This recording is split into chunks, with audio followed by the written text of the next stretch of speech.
एक छत्री 15% तोटा सहन करून 170 रुपयांना विकली. ही छत्री 10% नफ्याने विकली असती तर किंमत किती मिळाली असती असा प्रश्न विचारलेला आहे. गणित कसं करायचं आहे बघा.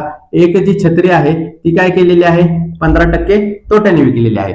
परंतु प्रश्न काय आहे, 10% नफ्याने विकली असती तर किंमत किती आली असती असा प्रश्न विचारलेला आहे. आता सुरुवातीला काय करायचं, 100%पैकी ती 15% तोट्याने विकलेली आहे. म्हणजेच ती खरेदी किमतीच्या किती टक्के विकलेली आहे, खरेदी किंमतीच्या 85% विकलेली आहे. इथे दिलेले आहे बघा 15% तोट्याने, 15% तोट्याने विकली म्हणजेच 85%नी ती खरेदी किमतीच्या विकलेली आहे.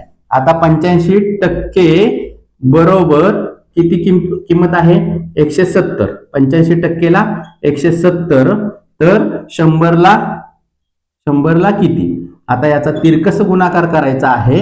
100 गुणिले 170 भागिले 85. आता याला भाग घालवायचा आहे. 5 1 5 इथे 3 राहिले, 5 7 35, 5 2 10 आणि 0 आहे जसाच्या तसा. पुन्हा इथे 17 1 17, इथे 17 1 17 हा 0 आहे तसाच. आता 20 गुणिले काय झाले, 10 झाले. 20 गुणिले 10 किती आले, 200 आले. आता 200 काय झाली, ही खरेदी किंमत झालेली आहे. 200 रुपये खरेदी किंमत मिळाली. आता आपल्याला काय पुढे म्हटलेलं आहे, 10% नफ्याने विकली. 200चे 10% काढावे लागतील. 200 गुणिले 10 भागिले काय 100.